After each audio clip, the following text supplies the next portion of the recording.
Hello everyone, and welcome to Pulp Crazy. I'm Jason Aiken. In this week's episode, I will be discussing Exiles of Kho by Christopher Paul Carey. It's a new pulp novella set in Philip Jose Farmer's Wold universe, published by Meteor House Press. Exiles of Kho was previously only available via a limited edition trade. However, it has just been released in ebook format for just $3.99. It's a great deal, especially if you weren't able to get a limited edition trade copy back when this was first released. This is what you've been waiting for. The story is set in Philip Jose Farmer's Wold universe, the Wold prehistory sub-series to be exact.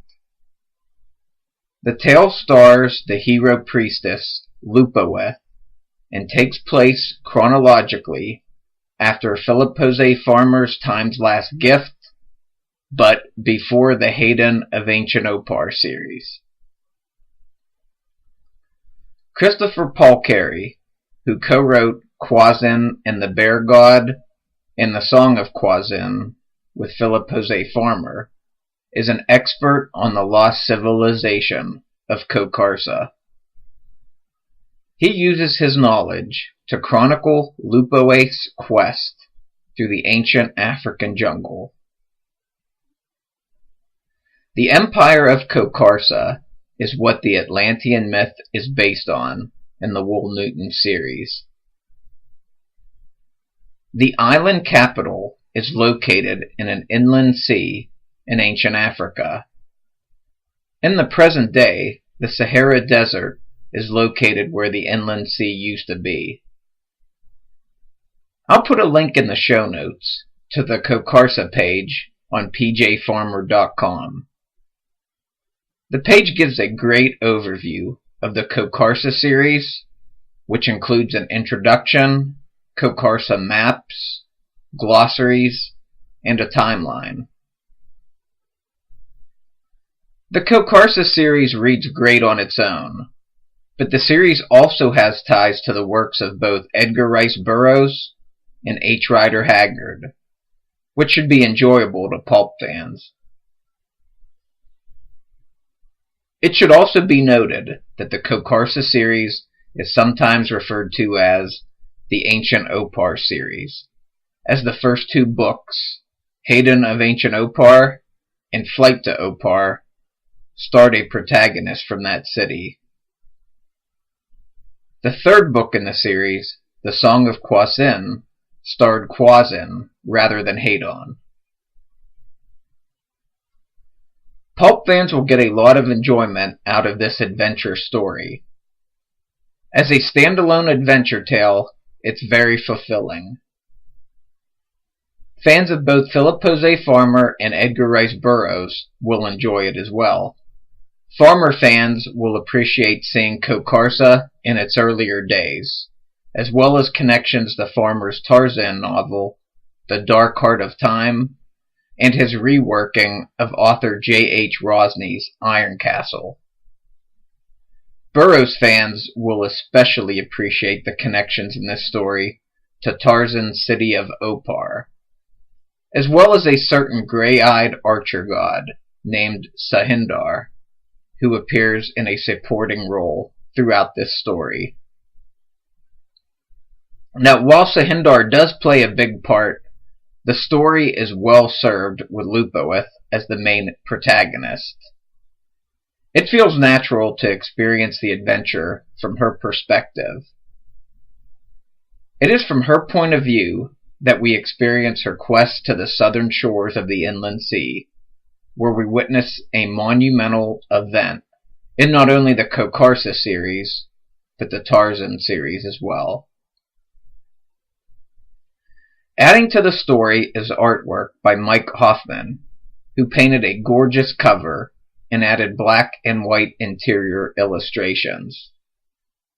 This gives the book the feel of a resurfaced DAW paperback from the days of Roy Krinkle. If you're a fan of Lost Civilizations, Philip Jose Farmer, Edgar Rice Burroughs, or just good stories in general, definitely give this novella a shot. Since it takes place before the Ancient Opar series, it makes for a great jumping on point to get your feet wet in the Ancient Opar Kokarsa cycle of stories. Especially since it's now readily available in ebook format. I'll put a link to the Meteor House page and Amazon page in the show notes where you can purchase the novella. Now, Exiles of Kho debuted at Pulpfest 2012, and the author Christopher Paul Carey did both a special signing of the limited edition trade and a reading. He read from Exiles of Kho as well as the opening chapter of the Song of Kwazin, which he co-wrote with Philip Jose Farmer. I have included the audio at the end of this episode, as the reading was very informative, and I think fans of Kokarsa will enjoy listening to it. Here it is from Pulpfest 2012. Good morning, everybody. My name is Win Eckert. I'm one of the guys that does a lot of work with the Philip Jose Farmer material. We're here for a signing today by Christopher Paul Carey. He's going to be signing his novella, Exiles of Kho. As you may be aware, Chris was authorized by Philip Jose Farmer before Phil passed away to finish the third Kokarsa, or the third Opar book, which is entitled The Song of Kwazin. So that is out now, just out in an omnibus collection from Subterranean Press. It's collected under the title Gods of Opar, Tales of Lost Kokarsa. It includes the first two novels, which came out from Daw in the mid-1970s, so that's Hadon of Ancient Opar and Flight to Opar. And then finally, after almost 40 years, we have the conclusion to the trilogy, The Song of Kwazin. So how this came to be was after Chris finished the novel with Phil's blessing, and actually in conjunction with working with Phil and getting guidance from Phil on how Phil wanted the novel to end, and of course from Phil's notes and outlines and a lot of material that Phil had already written. After that came to be and Subterranean Press picked up the book and everything was in flight, some of us in sort of the small group of farmer fandom got to talking, and Chris was very interested in writing a novella that was a prequel to this series. So the prequel is what we're here for the signing today. It's called Exiles of Kho, and it takes place about 800 years before the first Opar book, Hadon of Ancient Opar. And it really builds on the mythology and shows the world building and talks about how Opar actually came to be founded. So when we come into it and Hadon of Ancient Opar, Opar is already a thriving city and a thriving sort of outpost of the Empire of Kokarsa. Exiles of Kho is a novel which shows how that came to be. Not sure if you want to add anything to that, Chris, or not? I think that's good. Okay, excellent. So Chris is going to sign copies. Many of you have pre-ordered copies, or actually already bought your copy at the table, so he'll be happy to sign them and personalize them for you. Those of you who have prepaid, we have a list of you guys who've already prepaid, so we'll just hand those out here after he signs them, and then he'll continue signing. Anybody here who hasn't purchased the copy yet, they're on sale down at the Meteor House table down in the dealer group. Yeah. Some people have copies already that are on site, so they can bring those up first and be happy to sign those first. Right. So. Excellent. And then the last thing I wanted to mention is that at 1 o'clock, in about 2 hours, back here in this room, Chris will be doing a reading from The Song of Kwazin, the third Opar novel. And then he will also be doing a reading of a selection from Exiles of Kho. And he'll be discussing the book. He'll be open to questions, anything you want to ask him about the series or the process of writing it or whatever. So come back for the reading at 1, and let's kick things off. Feel free to ask me questions here while I'm signing. Get underway. We have here Christopher Paul Carey, who is going to be reading two pieces for us today. Firstly, from the Song of Kwazin, which is the third in the Kokasa cycle, started by Lupoeth farmer a while ago, and I know a lot of people have been waiting a long time for the Song of Kwazin to complete that cycle, so very pleased that that's out now, and Chris is going to read from that. And then subsequently he will read from the new novella brought out by Meteor House, The Exiles of Kho, which is a prequel to the Kokasa cycle. I'm very pleased to welcome Chris here. Thank you very much. Thanks for coming out, everybody. The Song of Kwazin is currently collected in this book, Gods of Opar, Tales of Lost Kokharsa.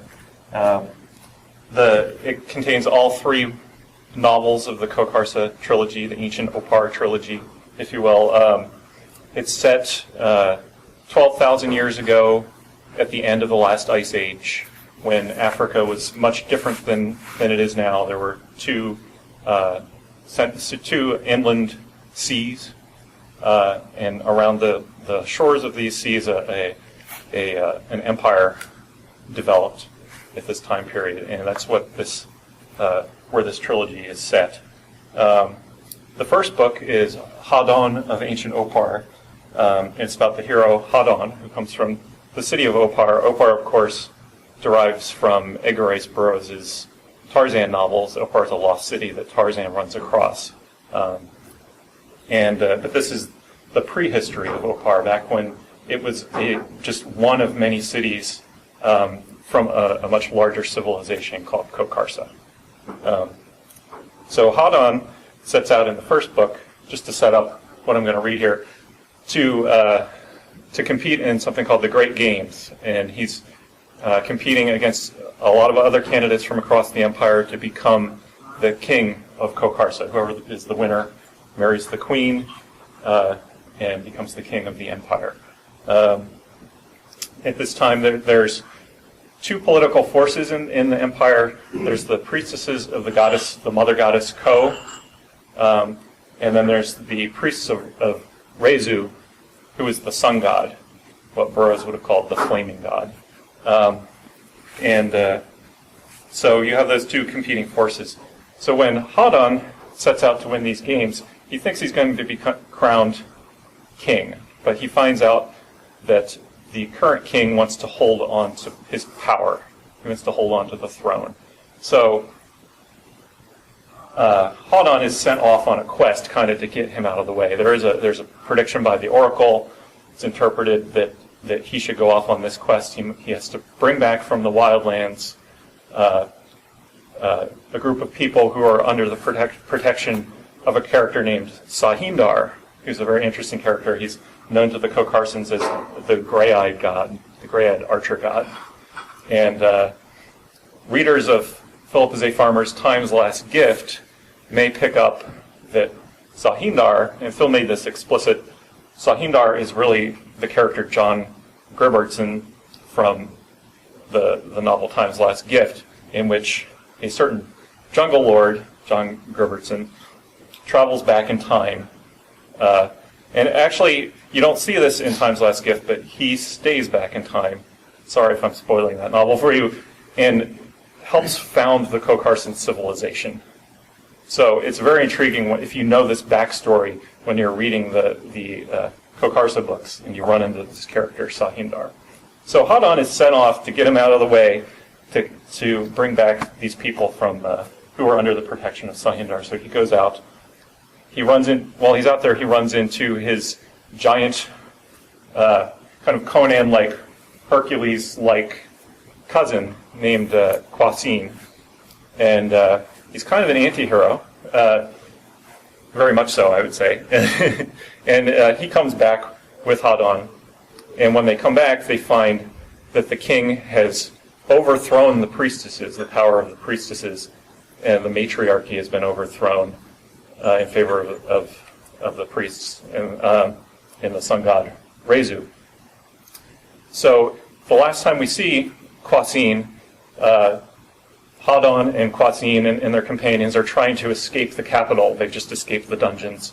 and they're running away, and they're battling through soldiers. And the last we see Kwasin, he's swinging his mighty axe, defending his companions. And Hadon goes off, has other adventures in the second novel, Flight to Opar, but we never find out what happened to Kwasin. So we've been waiting since 1976, since the Flight to Opar came out, to see what happened to him. And now that's what I'm going to pick up with. So the events that I'm going to start with begin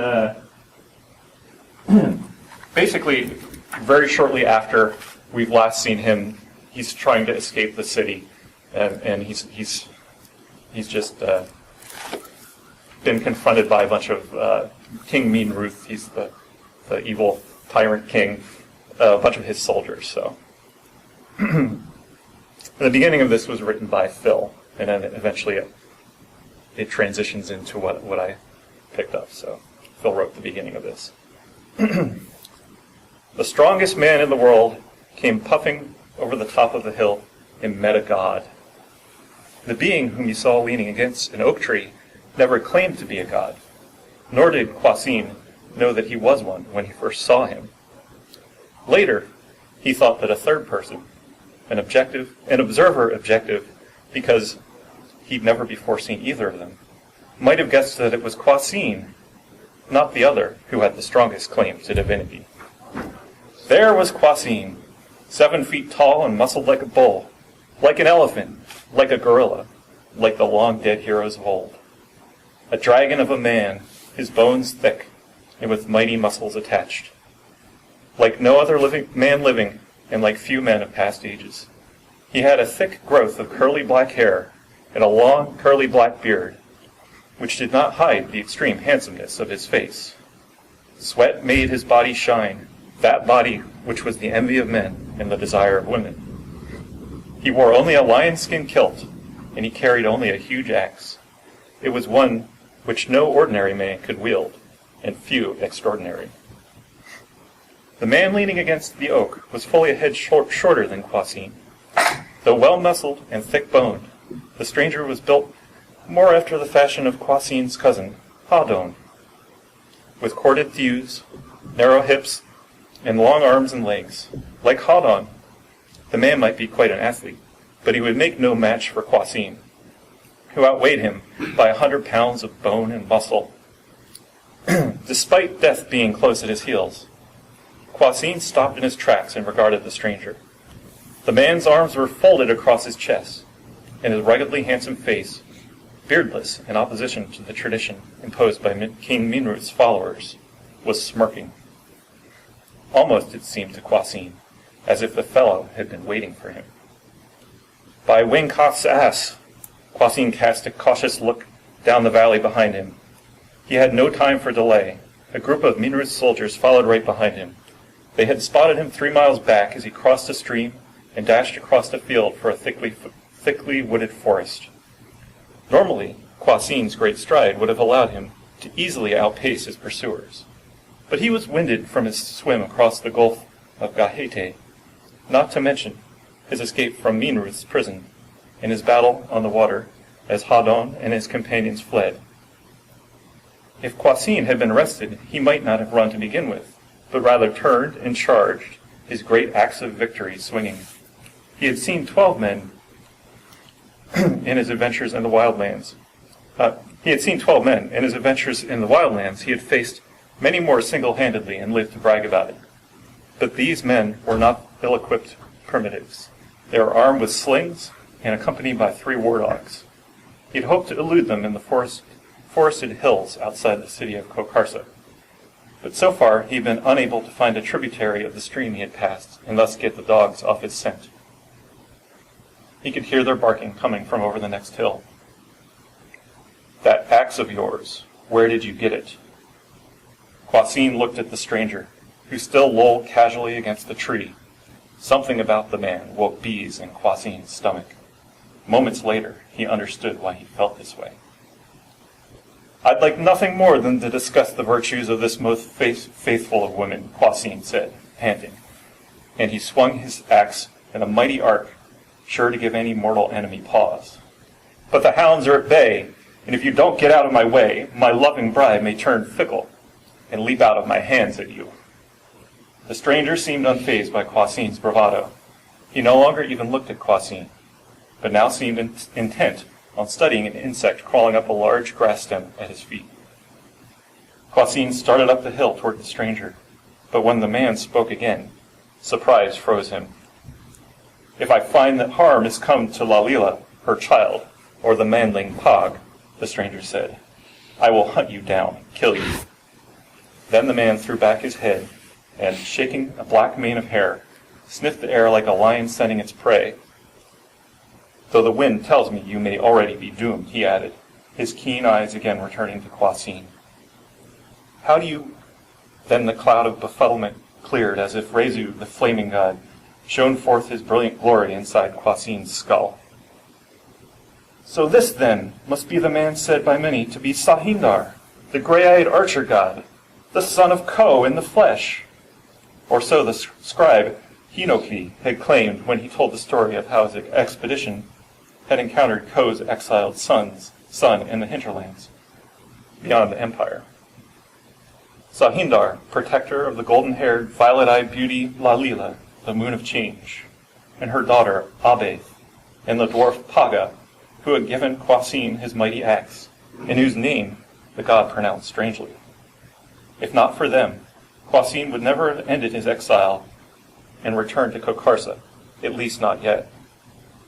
No, Kwasin thought, he would not now be standing upon this hill outside the capital if his cousin Hadon had not won the great games of Klakor, and if the oracle had not then sent him off on a fool's quest to the wildlands to bring back the woman, her daughter, and the manling, who were said to be under Sahhindar's guardianship.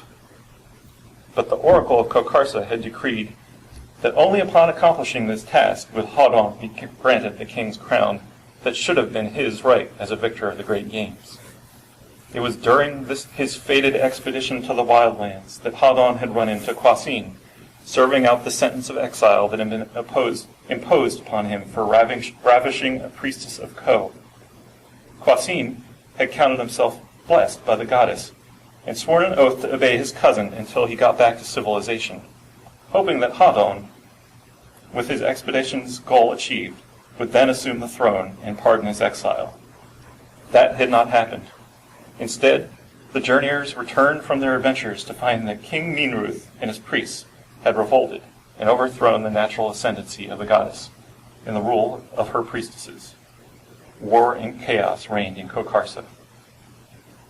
Now that Kwasin was here at the Empire's hub, he was released from his irksome contract with Hadon. Free, he thought, if not for the soldiers at his heels, the priestesses who wanted him exiled, and the god who stood mockingly before him. Sahhindar, Kwasin bellowed, if indeed you are the son of Kho, then we are brothers, both exiled by the Great Mother to spend our days wandering the wildlands. But an exile's dishonor need not be our fate. Let us turn and seek Kho's forgiveness by slaughtering her enemies. Kwasin waved his axe back toward the adjoining hill. The dog's barking was much louder now, and at any moment the soldiers might charge over the hill's crest. Cool gray eyes regarded Kwasin. Not my fight, the god said. Then he turned and scrambled up the oak tree like a monkey. If you run into Lalila or Pog, Sahhindar shouted down at Kwasin through the leaves, tell them to head south, far south, as quickly as the wind will take them. There is not much time left. The leafy foliage swished in the god's wake, and Sahhindar was gone. Kwasin turned around just in time to see the first soldier sprint over the nearby hilltop. The soldier fought to hold the reins of a monstrous dog, its mane thick and bristling, and fangs so large Kwasin could see them, even at a distance of 200 yards. Several more soldiers followed over the lip of the hill, two of them also led by the large wolf-like dogs. But Kwasin did not take long to look at them. Quickly, he slipped behind the same oaken trunk against which Sahhindar had leaned. He waited. No longer would he run.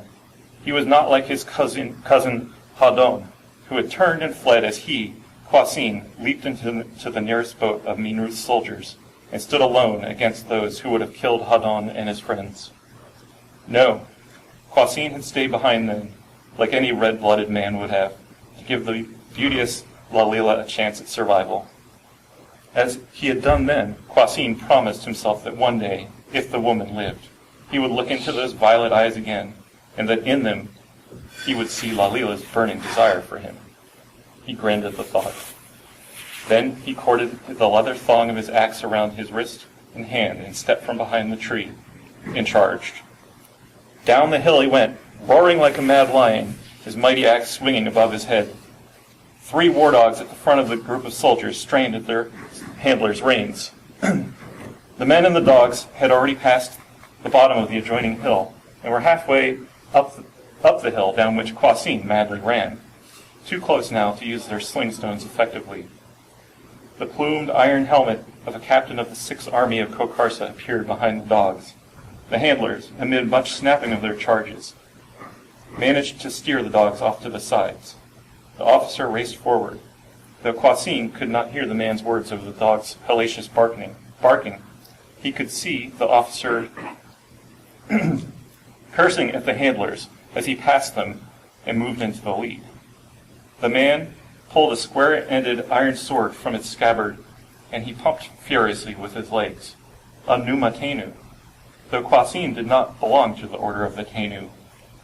Tenu is a sword. They're swordsmen, kind of like samurai. The fool officer undoubtedly saw it was a matter of honor that he confront the giant before his soldiers did.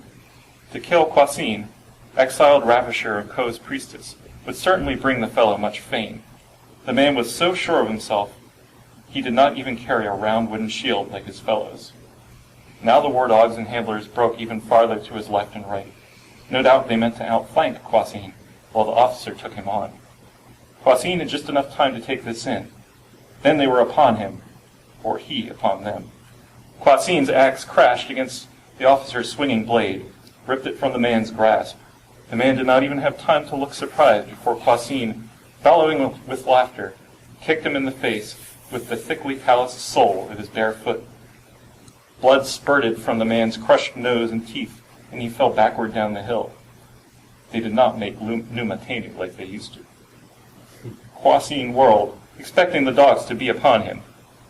Then he saw why they were not. 2 more men with plumed helmets stood to either side of him on the sloping hill, their long, slightly curving iron swords drawn. Minruth had not sent 1, but 3 named Numa Tenu after him. Kwasin's reputation had grown large indeed. In the time it took to observe this, Kwasin did not pause. Already his axe whistled at the man to his right. At the same time, the axe smashed a hole in the soldier's wooden shield. Kwasin spun toward the man on his left, and with his bare foot kicked off against the advancing man's raised shield. The Numa Tenu stumbled backward, but did not lose his feet. Kwasin turned back to the man with the damaged shield. He clung to the useless thing for a moment, but seeing the giant before him raise his enormous axe, the man cast the shield at Kwasin's face and retreated several steps. Kwasin raised his free arm to block the hurtled shield, which upon impact pivoted on his forearm and whacked hard against the bridge of his nose. Warm blood gushed from his nostrils onto his lips and bearded chin. Kwasin howled out his rage and whirled about with his axe. The massive head of the weapon caught against the edge of the other man's shield and tore it from him. Under the momentum of the blow, the officer fell back into the side, pummeling into the dogs behind him. This was too much for the blood-frenzied descendant of the wild dog of the plains. Barking and snarling, the dog leaped ahead and pulled its handler helplessly forward. Then the beast was on the fallen Numa Tenu, its large clawed feet scraping furiously against the man's lacquered breastplate as it tore open his throat with its teeth.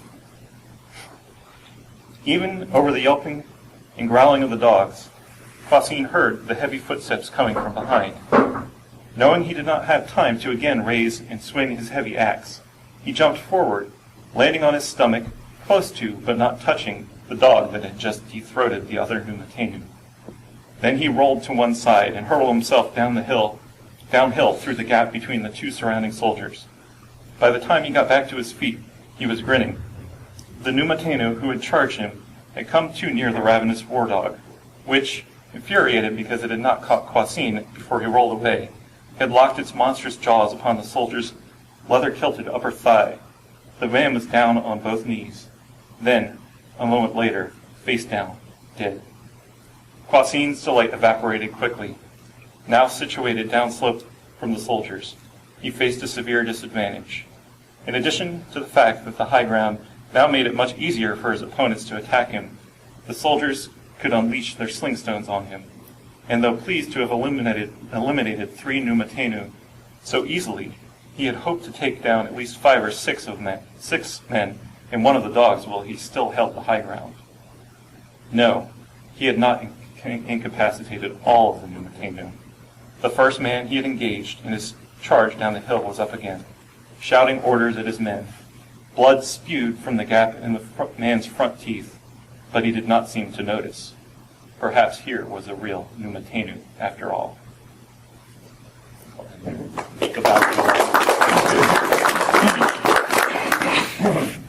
So,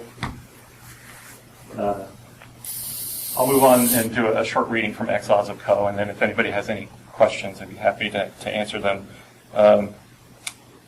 So, as Paul mentioned, Exiles of Kho is set about 800 years prior to the main Kho trilogy. It tells the story of the priestess heroine Lupoeth, who's mentioned several times throughout in passing in Gods of Opar as a character from history.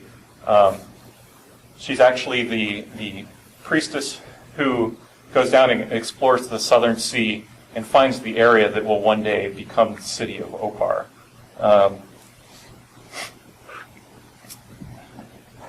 So she is also, as you can see from the title here, she's had some problems back in the capital and is, because of a lot of political machinations going on, has been forced to go on this expedition. She's taken an expedition of her people down south. And so while she's on her journey to the wildlands to the south, hopefully to found a temple to Kho in a city, a future outpost of the empire, she runs into a very interesting character along the way who you'll probably recognize.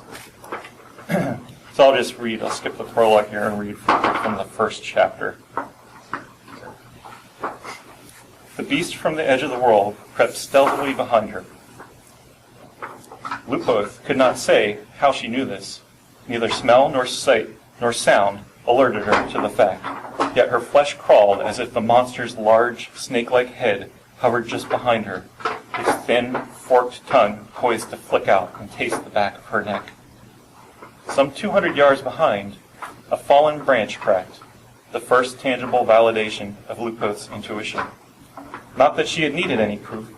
Her inner senses told her the beast was there, as real and palpable as the dark trees that closed in upon her, as she crept forward over the rotting detritus littering the spongy jungle floor.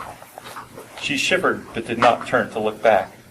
If she did, she feared, the creature might realize she was aware of its presence and sense the trap she had laid for it. And if that happened, she would not be the only casualty of its wrath. She would, however, be the first.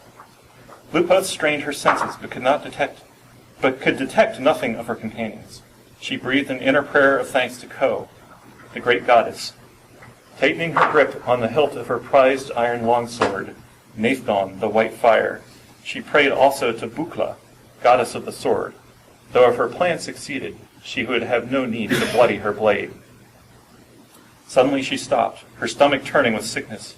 Ahead, a male voice was muttering angrily. She cursed inwardly, recognizing its owner.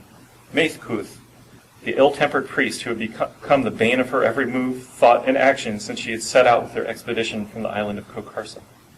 The fool would doom them all, just as the queen had planned it. The trees opened before Lupoeth, and ahead loomed the towering wall of rock that had inspired her plan. The escarpment, rising some 50 feet above the jungle floor, originated about a mile to the southwest and ran northeastward for another 2 miles before gradually tapering off in height and ultimately disappearing into Kho's loamy bosom. Near the center of the immense shield of reddish granite, a narrow channel cut through the rock. I'm describing the scene on the cover here. It was through this needle's eye, about the width of 5 or 6 men standing abreast, that Lupoeth hoped to lead the monster. Upon the other side of the channel, a muddy bank sloped sharply to a shallow creek. There, to the left and right of the opening, the men of her expedition awaited. At least she hoped they did. Maithcuth was none too pleased with her plan to slay the monster that had stalked them since they had left their galley on the shores of the Kemu Cave. The priest had tried to dissuade the men from carrying out her designs, almost, it seemed, out of a kind of mad, self-destructive spite. Lupoeth would not stand for it. If her people did not confront the beast proactively, surely it would attack them before they had the chance to erect fortifications for a base camp from which to explore the region. Had they not looked out upon the tangled coastline from the safety of their ship and watched, horrified, as the monster tore a majestic panther limb from limb? Thus had Lupoeth argued before her people, and thus had she wielded their very fear against the priest and his designs. She would rather have led them by inspiring their hearts. But she had served long enough as a priestess in the temple at Kho to be practical about such things. She would use fear if that was what she must do to save her people, and to keep them from fleeing back home to Kokarsa as the priest desired. As Lupoeth approached the escarpment, however, doubts began to assail her. What if her people did not wait on the other side of the wall? In her absence, the priest could have managed to sway them to his side. For all his ill judgment and vindictiveness, he had a sly way about him that subtly ingratiated himself to his audience. But it was much too late to let worry consume her. That would only further jeopardize an already risky plan. Now that the creature followed her, she had to proceed with the scenario and assume her men were there. She had known the perils of her strategy from the outset. With no warning, a hideous cry, an inhuman and trumpeting shriek, unlike anything Lupoeth had ever heard, shrilled out behind her. For a moment she froze, her whole body tensing as the unearthly screech rang through her. Then she was bolting as fast as she could for the narrow channel in the rock face. Tree limbs cracked beneath heavy footfalls as the thing from the edge of the world thundered behind her. Now that its prey had been alerted, the monster no longer cared whether it was heard. That fact, more than anything, frightened Lupoeth. It meant the thing was confident its meal could not escape. Doubtless it had used this same tactic when it had hunted and taken down the panther along the coast. Wait until it was near enough so that its prey could not outrun it, then immobilize the victim with its blood-curdling shriek. If the ploy had succeeded against a panther, that stealthiest of jungle predators, what hope did a human have against the monster? Forethought, her mind screamed as she ran. Shrewdly cynical human forethought. The bright morning sunlight nearly blinded Lupoeth as she hurtled into the granite wall's great fissure. Then she was through the channel. She flung herself violently to her right, the good luck sign, still tightly gripping Nathdon's hilt as she tumbled hard on the ground. Her sidewise rolling stopped, and she cried out joyfully to see the reddish-golden scales of the great lizard's long, sleek body rush past her in a blur. Again the monster shrieked, but this time in desperation.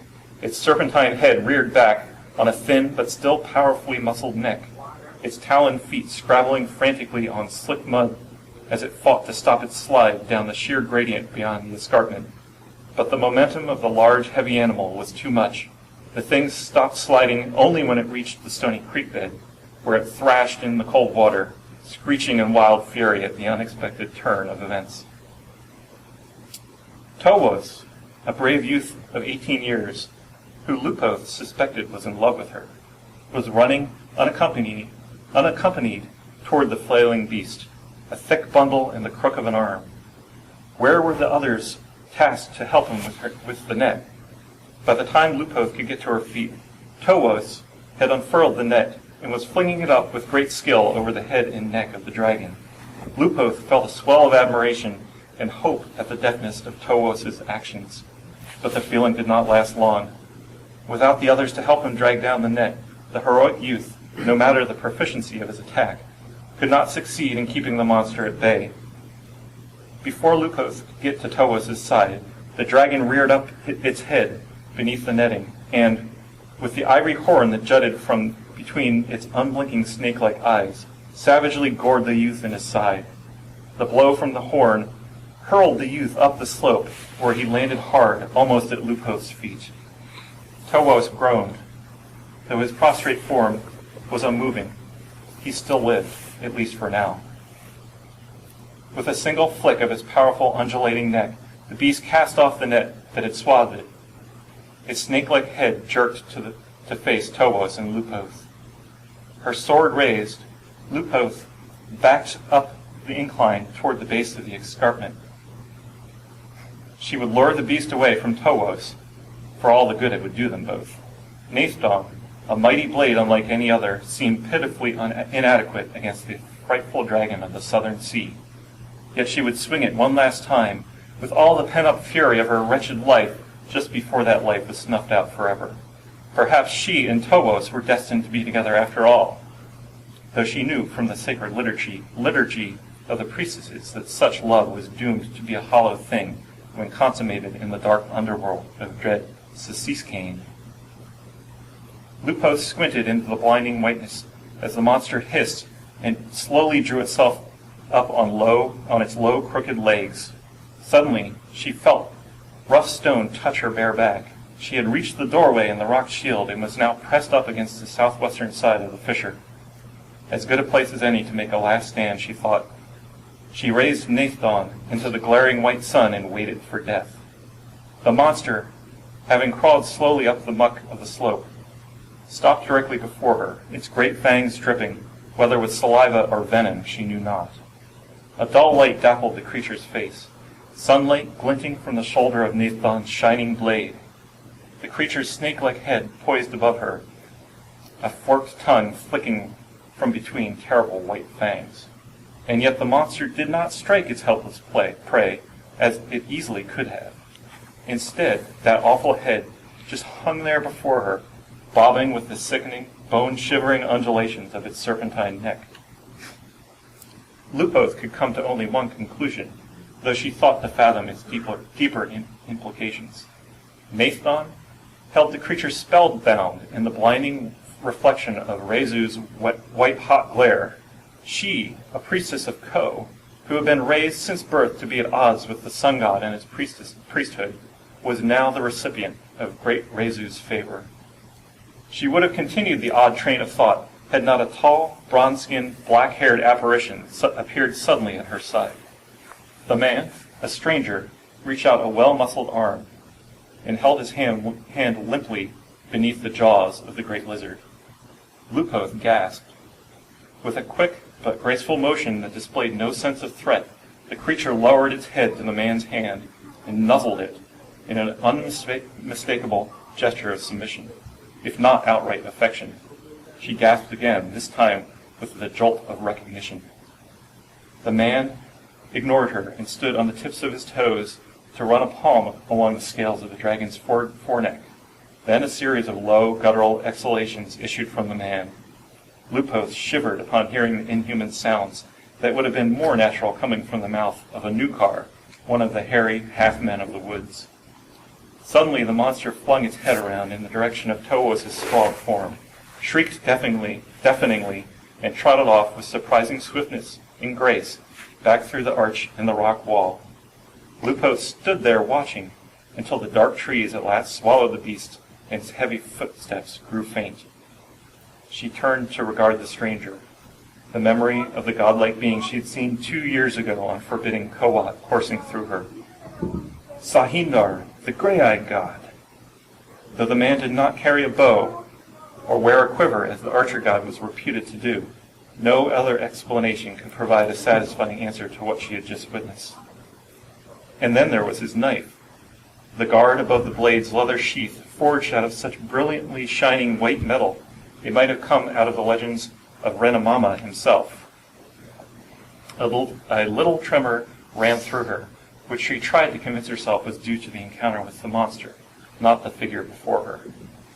The man threw back his head, his mane of black hair falling back on heavily scarred shoulders, and laughed.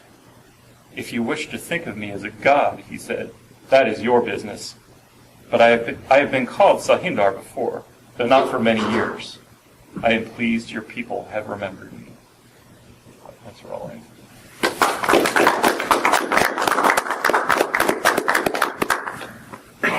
So, anybody have any questions? I understand that you have other story ideas that might actually take place in Kho Karsa. I have some ideas. I don't have any plans. I haven't made any arrangements yet with the farmer estate. I have another book that I want to write in between before I would start anything. That's my own novel.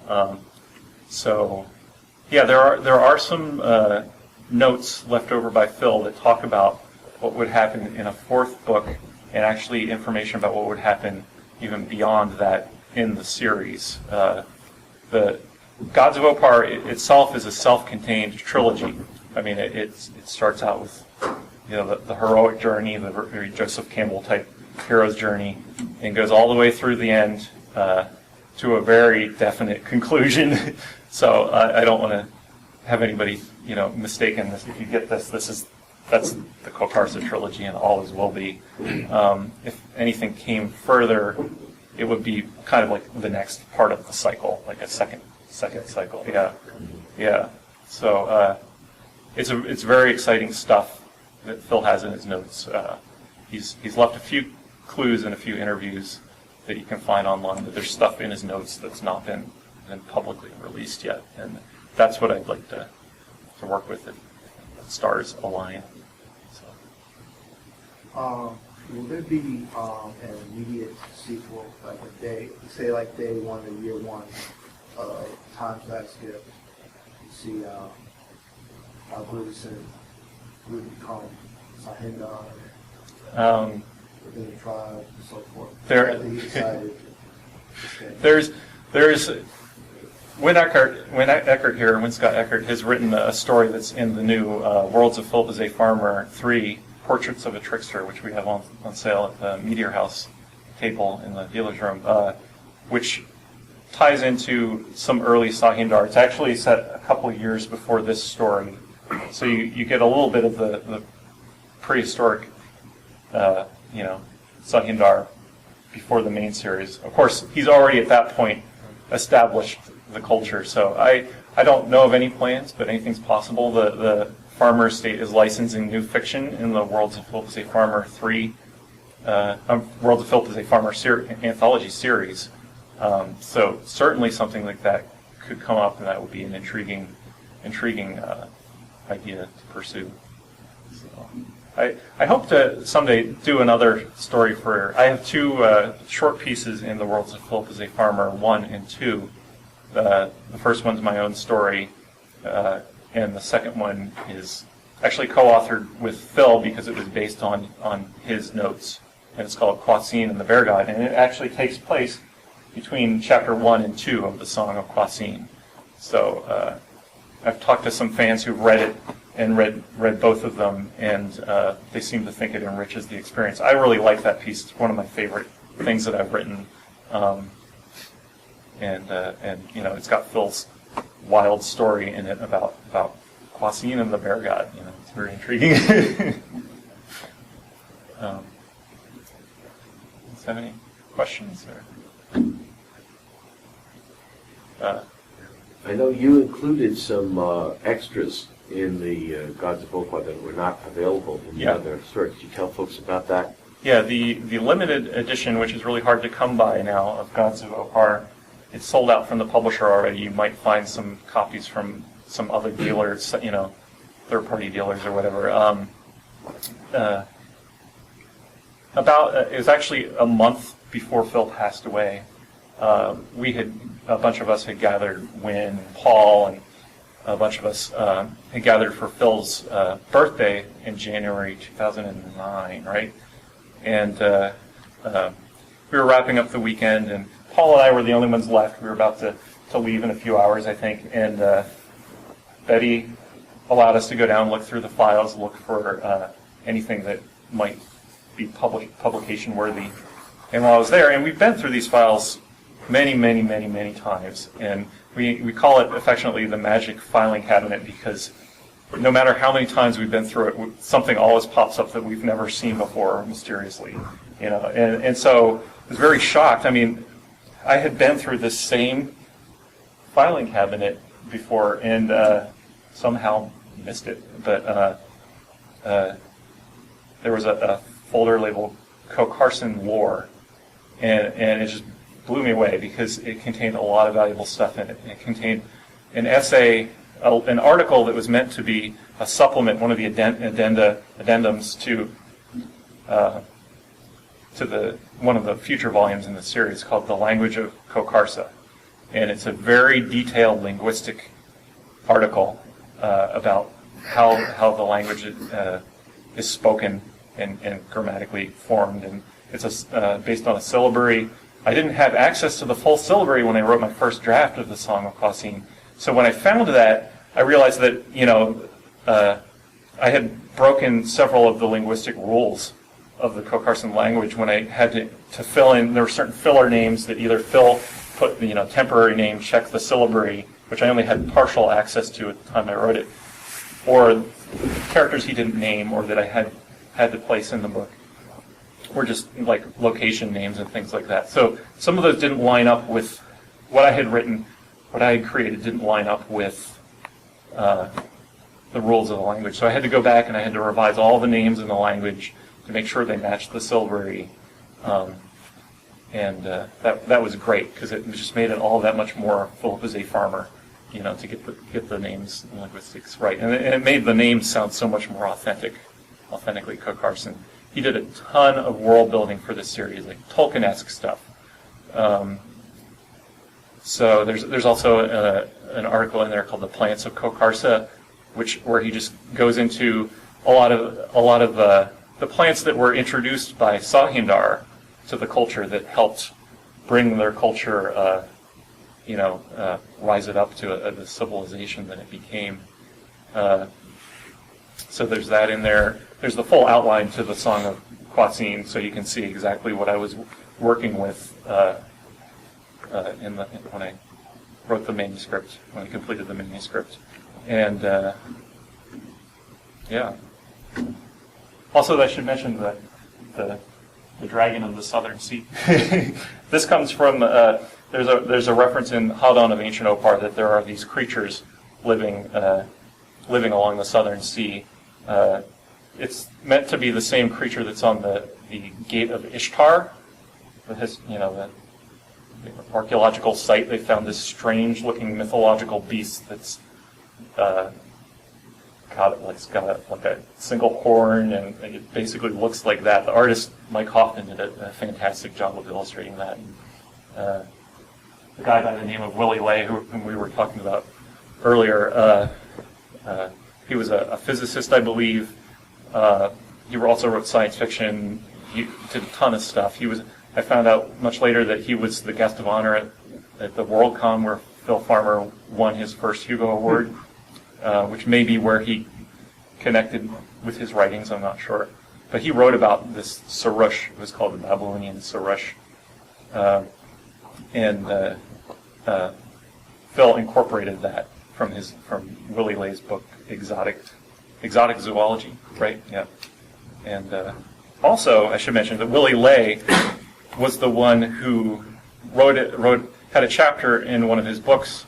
It's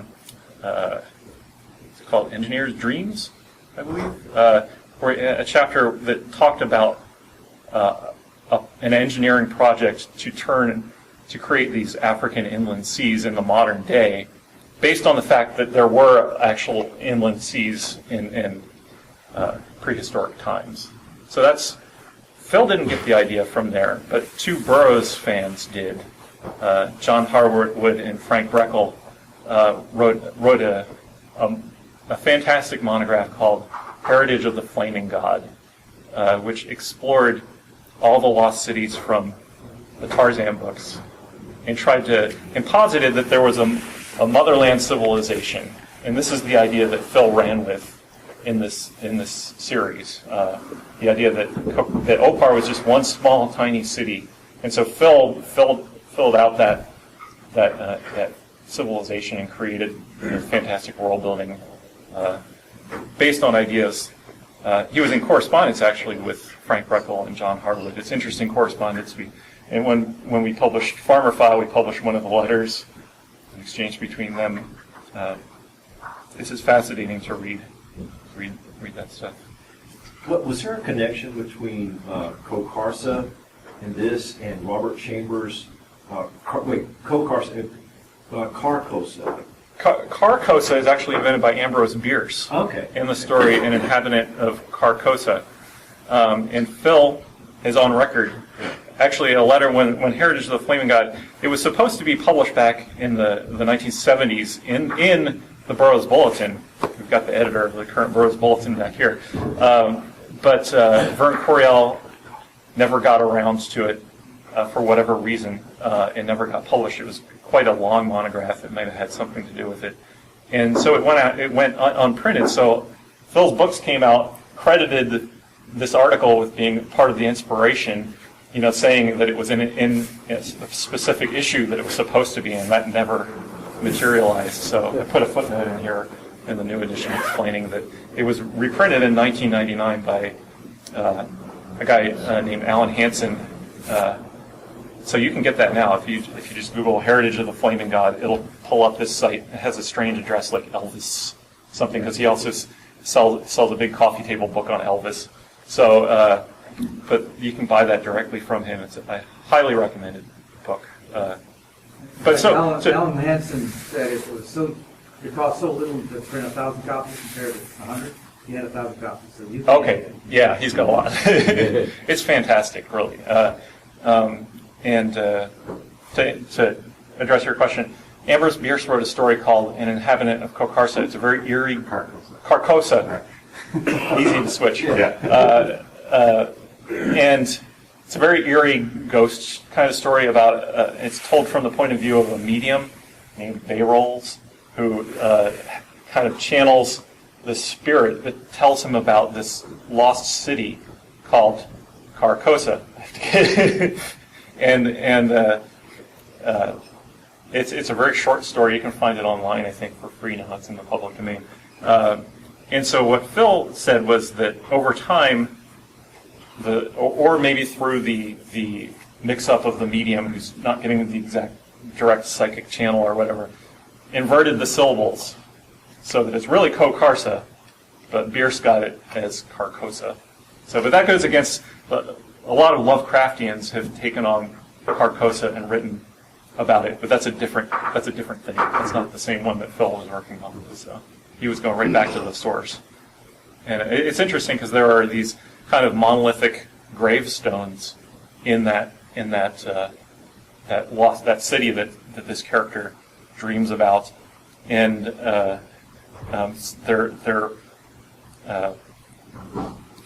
they're eerily similar to the kind of the stone monoliths in Hadan of ancient Opar when the heroes are competing in the great games. They're fighting to the death in this, kind of Carcosan Olympics, and so when they die, they erect a hero to, a big monolith to each of the heroes that dies. And I've always wondered if there's a correlation if Phil meant for those to be the same thing there. Phil did a ton of very subtle crossover work throughout his opus. So. I think we may have time for one more question, if I can take it. Can you speak a little bit about the Titan books and Hadan of Ancient Opar, which is coming out from Titan, and how that relates or doesn't relate to the other two books of the trilogy? Yeah.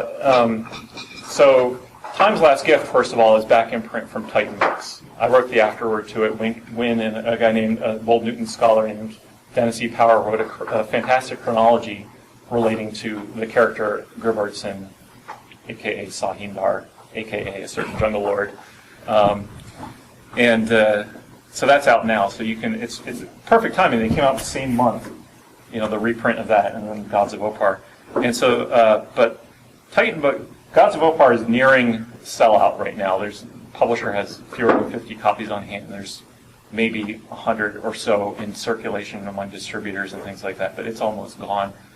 So Titan Books has also picked up the first book of the Opar trilogy, Hadon of Ancient Opar. I'm writing the introduction to that and adding some bonus materials to that, mainly about the world building and things. And that should be out in January 2013. The cover was just debuted by Wynn. I don't know if you have it up on your website yet. I don't. It's on I'll his be showing face. it. It'll be up on our panel tonight. Yeah. So we're doing a farmer panel tonight at 7, and we'll have a rotating PowerPoint. And Yeah. it'll be on that. So they have not yet bought the second 2 books in the trilogy. They bought a chunk of farmer books that are going to be coming out over the next couple of years. They're just going to see how the sales are. If the sales are warranted, they will, they've expressed interest in printing the rest of the trilogy. But at this time, they haven't sung for it. Depends on how much, go out and buy the first one, please. Updated you guys as far as how the Titan books actually are doing? I don't have the. I don't Publishers have the exact sales figures. Publishers don't They release that share. kind of information. Yeah. So, but fingers crossed, and there's a lot of reviews out there. But right now buy for more books. Titan reprints. They Yeah. all got bonus material, Yeah. so exclusive. And Remember to the Titan. Yeah. Yeah, and if then those there'll be a round 2, and then if those do well, there are other very exciting projects, unpublished stuff coming forward. That if Titan bites, could conceivably come out from them. They've expressed some interest in it. Depends on how the first series of books sell. Otherwise, yeah. That's pretty much it. Thanks everybody for coming out. Thanks for watching. Pulp Crazy is located at pulpcrazy.com. I'm at Pulp Crazy on Twitter and facebook.com/pulpcrazy. My YouTube channel is youtube.com/pulpcast. You can also email me at pulpcrazy@gmail.com. Thanks again for watching, and I'll see you next time.